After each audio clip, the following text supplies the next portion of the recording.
그 다음 페이지로 가면, 그 다음 페이지를 보게 되면, 요거는 이제 광진나무라고, 광진구에 있는, 그 지역의 모습이죠. 그 다음에 마지막은 송파. 송파는, 현재 송파구의 송파지인데,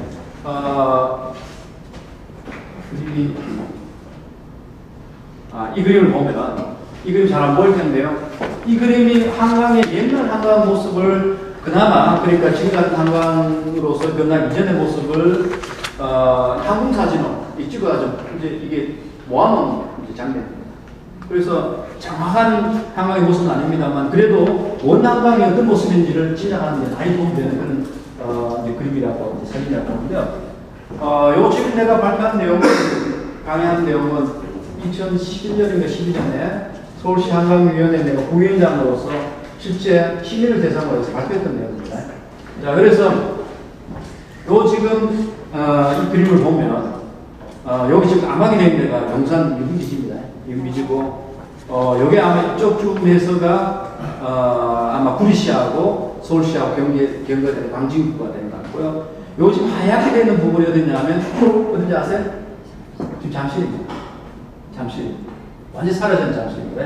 그래서 잠실을 보면 현재 지금 물길이 이렇게 내려와가지고 그게 그대로 흘러가잖아요. 여기에 이제 중랑천 올라가는 데고 여기에 이제 뚝섬주연지가 있는 데죠.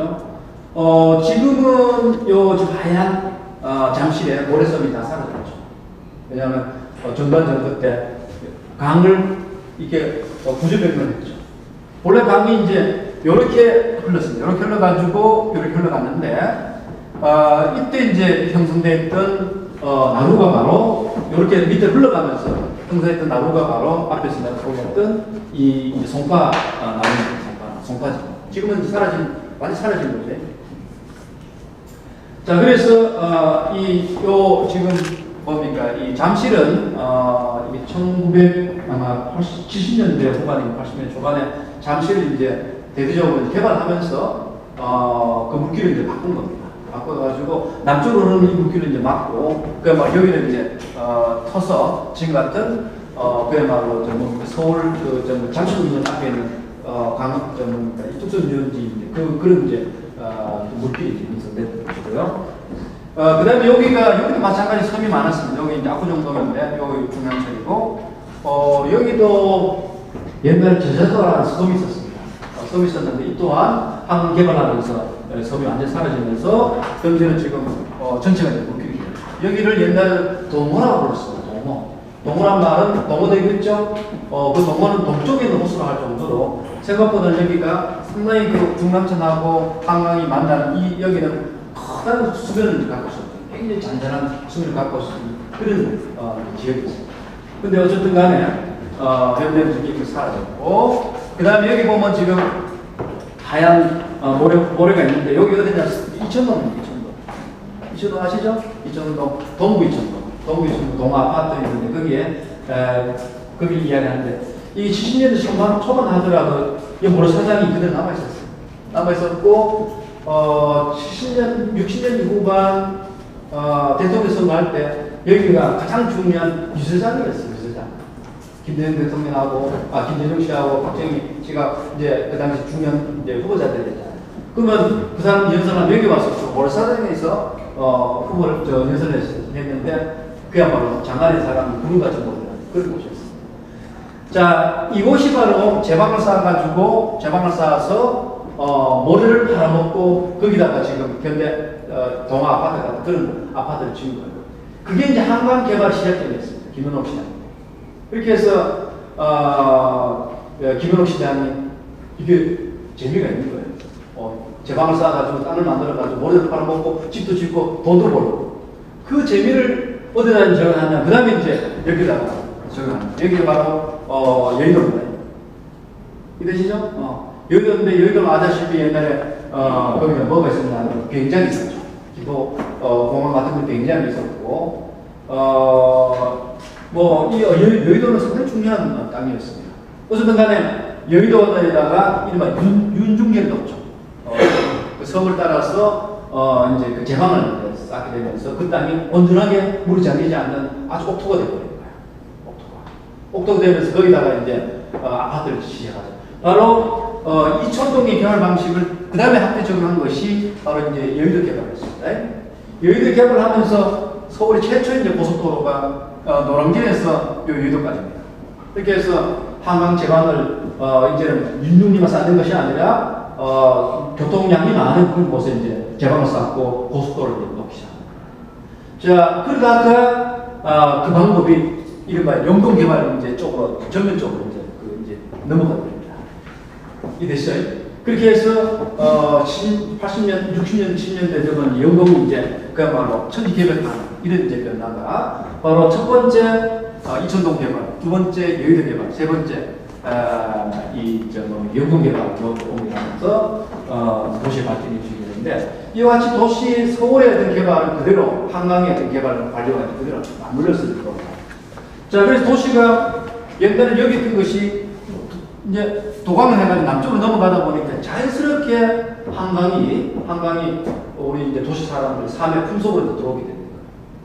그렇죠? 그렇게 해서 한강을 아주 처음부터 계획적으로 예컨대 제방을 쌓거나 도로를 놓거나 다리를 놓거나 이런 것은 아닙니다. 그러니까 이게 개발을 하면서 지속적으로 필요한 곳에다 제방을 쌓고 그 다음에 이제 도로를 특히 다리를 놨고 이렇게 하면서 한강이 이제 하나하나 변해가는데 그 완성은 역시 언제 이루어지냐면 결국 전두환 일반 한강 종합개발하면서 현재와 같은 그야말로 양안의 도로가 생기고 그 다음에 고수부지가 생기고 이런 식으로 이제 한강의 모습이 이제 완전히 이제 바뀌어지게 됩니다.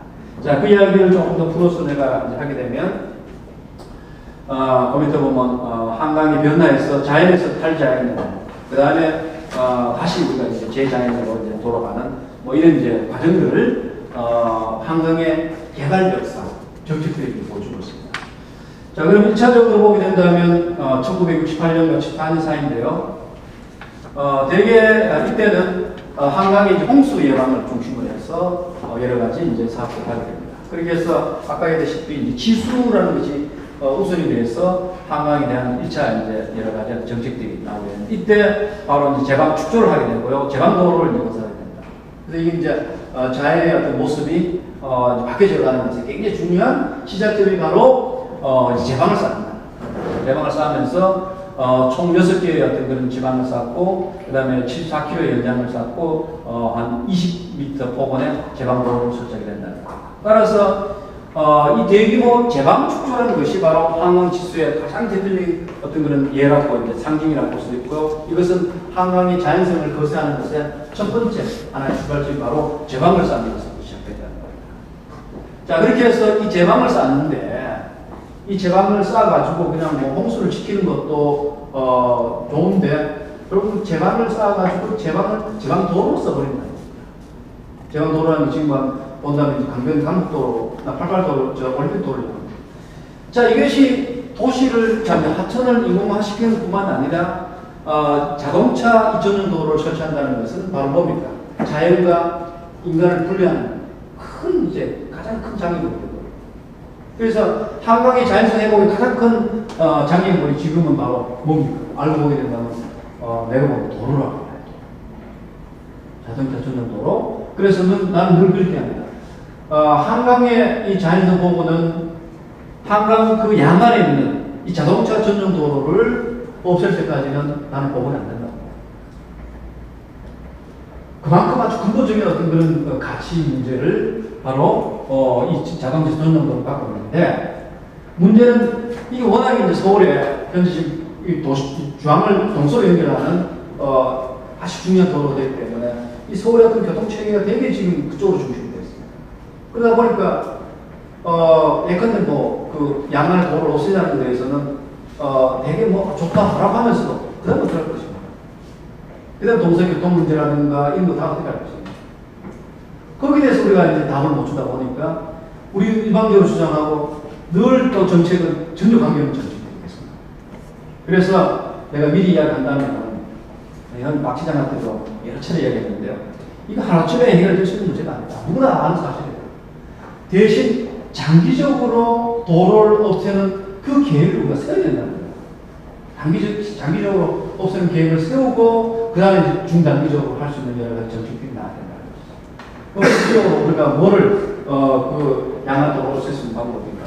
양화도로라는 것이 지금 그러니까 강변 강북이라든가 이 올림픽도로라는 것이 사실은 이 도시교통이라는 것은 뭐가 아니라 공급보다는 수요가 더 중요해요. 그러니까 이 시설을 없애면 안 됩니다. 시설을 없애면 생각보다는 교통문제 해결에 굉장히 중요한 하나 돌파구가 됩니다. 그게 바로 전기선 복원할 때였어요. 전기선 복원할 때 그때 내가 이제 이명박 시장을 한 2번 정도 공천을 하는 데 있어요. 시민단체 대표로서. 전기선 복원하면 교통대란 난다. 그래서 최소한도 준비를 더 하고 났는데 1년 뒤에 이제 준공 착공을 하도록 하자. 그때 경찰청에서도 이 전개천에 이 고가도를 없애면 교통대란이 난다. 그렇게 또 입장을 밝히게 됐었어요. 그렇게 해서 이거는 눈에 보는 뻔한 사실이다.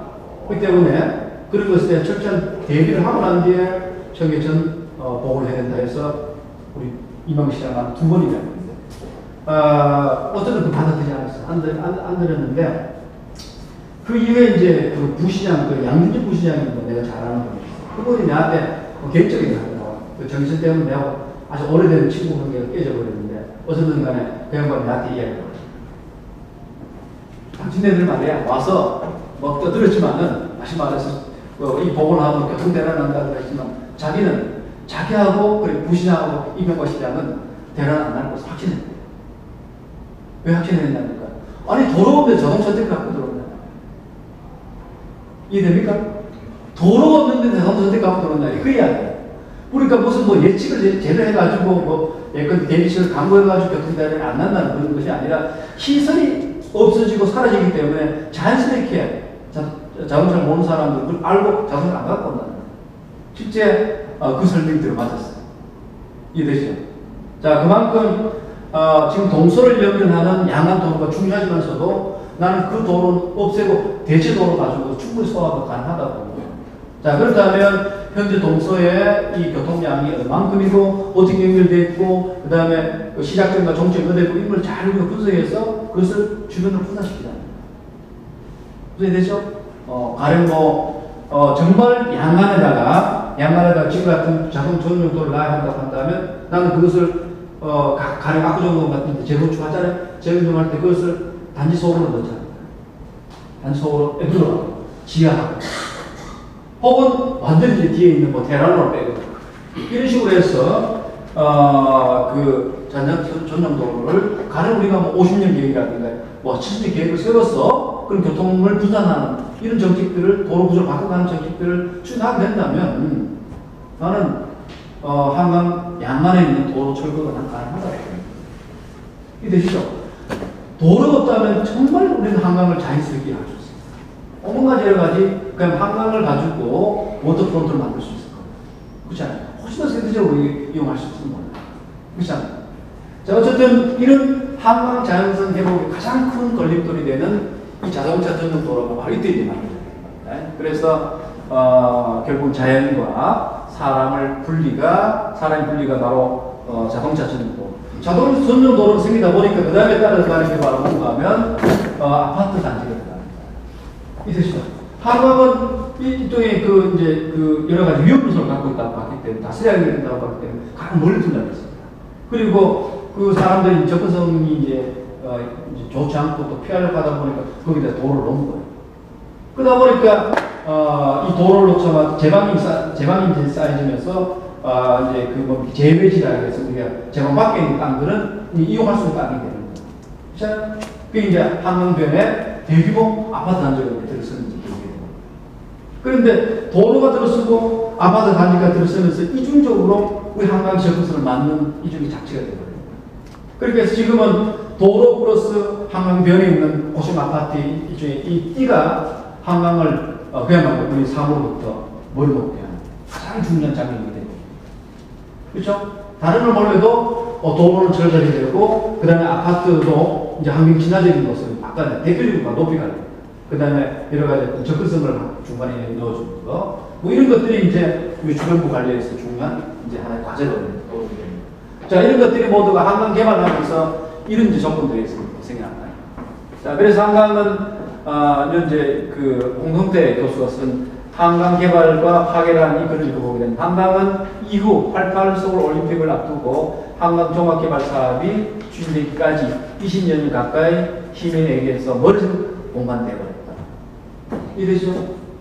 그래서 한강이 결국 우리 품을 떠나버리는 이런 이제 계기가 바로 이런 한강 종합개발에서 가능해졌고요. 그 다음에 아까 이야기했던 이제 한강변 아파트 단지가 본격적으로 들어선다는 것. 그건 바로 공유수면 매립이 되겠습니다. 이걸 통해서 서부이촌동, 압구정동 이런 신주거지가 생겨났는데 재밌는 것은 그 출발점이 아까 얘기했던 여의도 윤융제로부터 시작돼요. 윤융제라는 것은 바로 이제 섬에 그 테두리를 이제 테두리에다 제방을 쌓는 그렇죠? 여기서부터 시작이 돼서 그 다음에 그 이제 노량진 주변에 있는 노량진 주변 제방을 쌓으면서 연구 개발 이루어지는데 이 공유수면의 매입이라는 것은 쉽게 말해서 이제 우리가 하천이 있으면 하천이 이제 범람하는 곳이거든요.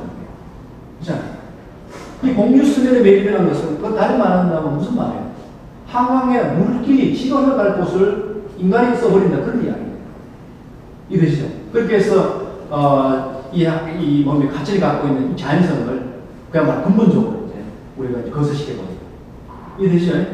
자, 그래서 이 공유수면 매립이라는 것은 결국 유럽 변경으로 인한 한강의 원형을 상실시키고 그 다음에 강이 범람을 하게 된다면 이 범람원을 우리가 갈 수 없는 결국은 그게 우리가 누가 덮고 싶냐면 우리 이제 주거지가 그 한강 범람을 덮었어요.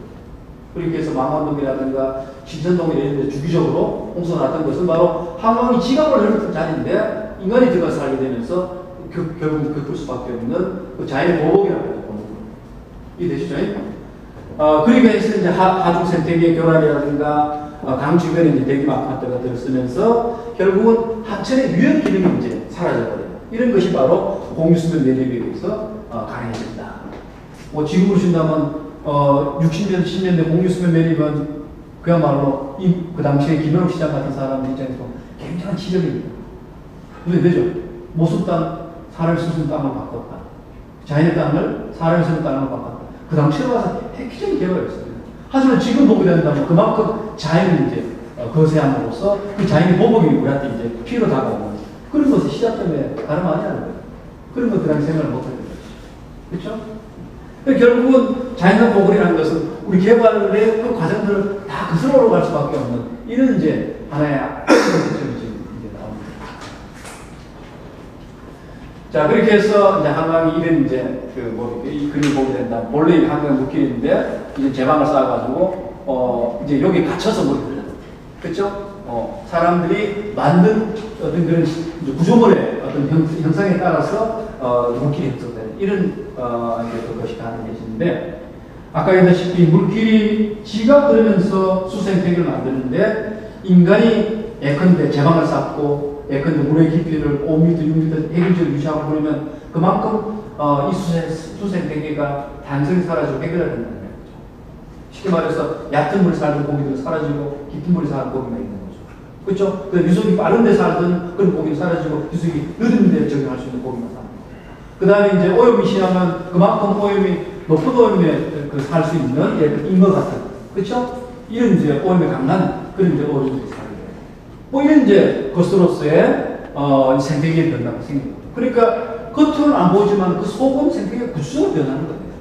인간의 개입이라는 것이 바로 그런 문제를 낳는 거예요. 자, 그렇게 해서 이제 1단계 끝나고 2단계는 1982년부터 86년 사이인데 이때부터는 치수가 아니라 치수 다음에 단계가 원래됐어요. 이수적. 이제 한강을 적극적으로 이용하는 이제 그런 목적의 한강 개발이 바로 언제부터 이루어진다? 그게 바로 올림픽 때부터 이루어집니다. 전반적인 거죠. 그렇죠? 지금의 한강의 모습은 한강 1단계 사업이 아니라 2단계 사업에서 이제 모습이 이제 드러났다. 이렇게 이제 보면 되는 거죠. 자, 그렇게 해서 올림픽을 앞두고 뭐 여러 가지 이제 문제를 해결하기 위해서 한강의 2차 종합개발을 이제 착수하게 되고요. 이때 가장 중요한 변화, 아까는 제방을 쌓았다 했잖아요. 이제는 뭘 쌓느냐 하면 저수로를 정비하는 겁니다. 쉽게 말해서 호안을 넣고 지금 같은 고수부지를 만들고 하는 거예요. 그렇게 해서 한강이 훨씬 더 과거보다도 인공하천으로 바뀌어나가요. 제방을 쌓는 건 좋은데 제방 내에도, 제내 내에도 더욱더 인공 물길을 만들어가는 이제 그런 방식으로 개발하는 것이 바로 뭐다? 그게 바로 2차 한강 개발 전반적으로 이되시죠? 그래서 한강 주변에 한강에 가면 이봉환 있고 뭐 계단 있고 하는 것들이 다 이런 것들이 2차 개발 때 다 만들어졌던 것이죠. 지금 오래돼 가지고 그 시멘트들이 부식이 돼서 이제는 여러 가지 많은 문제점을 이제 낳고 있습니다. 내가 조깅을 하는데 지금은 이제 한강에 조깅하잖아요. 내가 조깅을 한 30년 이상 했는데 늘 한강에 있었어요. 한강에 보수분 특히 이제 그 호안에 보면 이렇게 물 바로 옆에 보면 이렇게 계단같이 쭉 되어 있는데 그걸 따라서 내가 조깅을 많이 했는데 거기 사고를 내가 몇 번 겪었어요. 왜냐하면 이게 시멘트 부식이 돼가지고 뿔뚝뿔뚝 하잖아요. 거기 걸려가 넘어져가지고 얼굴도 갈아 다치고 그만큼 지금은 오래돼서 뭔가 이제 손질이 돼야 돼. 자, 그 다음에 이 물길 정비가 이제 저수로 정비, 그 다음에 뭐가 또 설치되느냐 여러분 잘 아시는 수중보 설치가 그때 이루어집니다. 근데 수중보가 서울에 물이 잠기는 뭐죠? 한강에 물이 잠기는 보가 몇 개가 있어요? 몇 개 있어요? 3개? 서울시 행정 그리고 구역 내 구간에는 1개가 있고 벗어나면 이제 남쪽 하구 쪽으로 1개가 있죠. 그러니까 잠실 수중보가 있죠. 잠실 수중보. 그 잠실 수중보는 잠실대교 바로 밑에 있습니다. 그래서 여러분들이 나중에 한강을 한번 한강 걸어서 답사를 해야 됩니다. 걸어서 해. 근데 요즘 같은 경우 이 잠실대교를 걸어보면 그 밑에 수중보가 있는데 이만한 인물들이 그 수중보를 넘어간다. 그야말로 막 징그럽게 보였습니다. 징그럽게. 거기 수중보가 있고요. 그 다음에 남쪽으로 저 하부 쪽으로 내려가면 김포 쪽에 고향 쪽에 뭐가 있어요? 신곡수중보가 있죠. 그게 결국은 신곡수중보가 현재 서울의 모습을 만든대요. 한강의 모습을 만든대요. 근데 흥미로운 것은 이 신곡수중보가 당초에 만들어질 때는 뭐 때문에 만드는지 아세요? 뭐 때문에? 잠수함? 어쨌든 쉽게 말해서 국방 안보 때문에 만들었습니다. 그 당시에는 이제 그 북한 이 겔라르라 그러죠. 이제 무장 공비들이 침투하는 그런 시대이기 때문에 그 무장 공비들이 이제 그 한강 탑을 통해서 올라오는 걸 막기 위해서 쉽게 말해서 이제 볼을 쌓은 거예요. 이제 구조물을 만들어서 그 경계를 쓰기 위해서. 그래서 신곡수중보는 이렇게 물이 차차 넘기고 그 다음 이제 바닷물이 많이 올라오면 잠기면 밑에 가게 되는데 지금도 가면 신곡수중보에는 보면 왜 중간에 보면 보루 같은 게 몇 개 있습니다. 여러분 안내가 나한테 왔어요. 들어왔는데 그 보루 같은 게 바로 뭔가 하면 옛날에 거기에 구인들이 경비를 썼던 시스템. 이것이.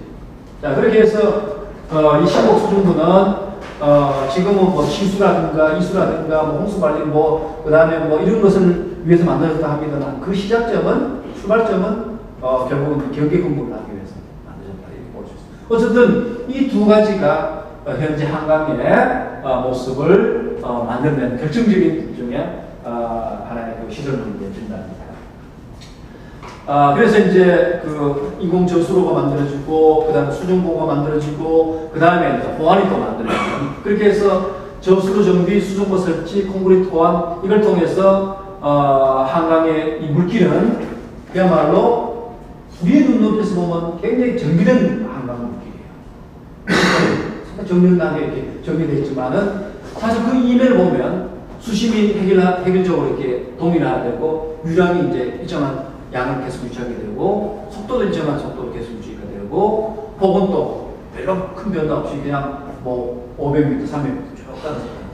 자, 이런 것이 바로 한강에 인간의 눈높이 밖에 있는 이 수상 대결을 그야말로 해결시켜버리는, 그렇죠? 이런 이제 결과가 이제 가져갔다는 겁니다.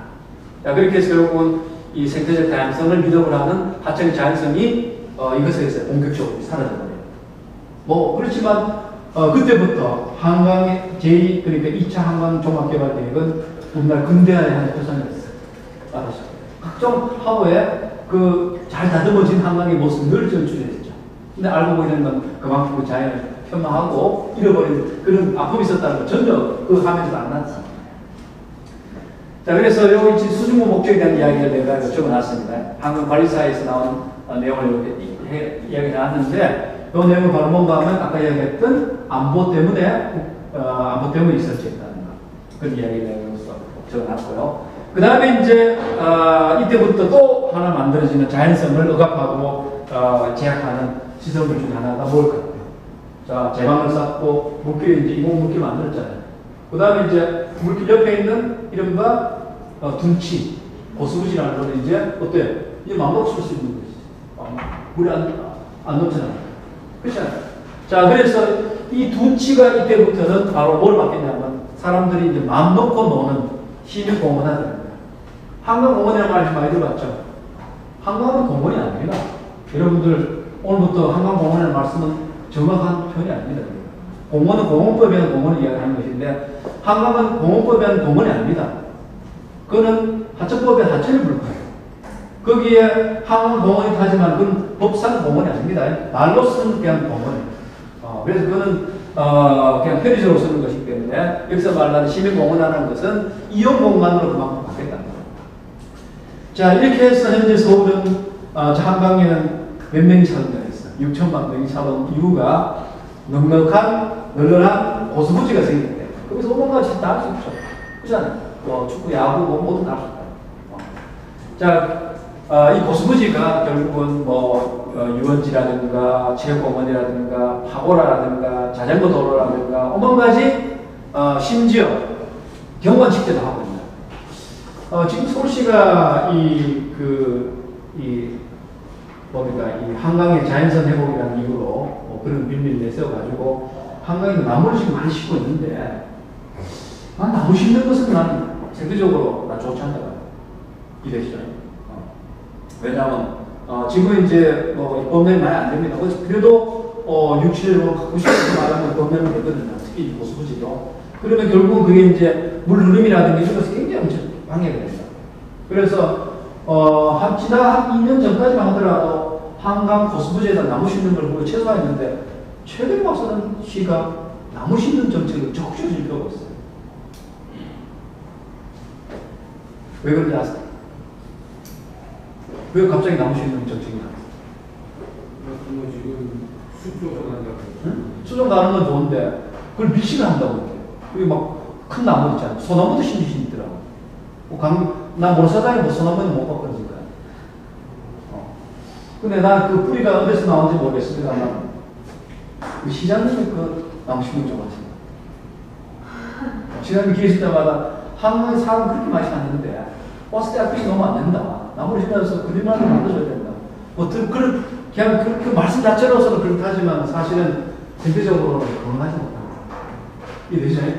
자, 그래서 이제 이 둔치의 신을 공헌하는 문제. 그렇게 해서 이 둔치의 신을 공헌하는 이 탈자된 한강이 결국 사람의 정신적 공간을 완벽하게 만드는 그런 이제 마지막 터치가 되는데 마지막 터치는 뭐냐면 올림픽대로입니다. 그렇죠? 올림픽대로를 해서 아까 얘기했던 그 강화 특히 남쪽에 이제 제방도로를 서울 한강을 보면 말입니다. 내가 이제 아까 조깅을 계속 한다 그랬잖아요.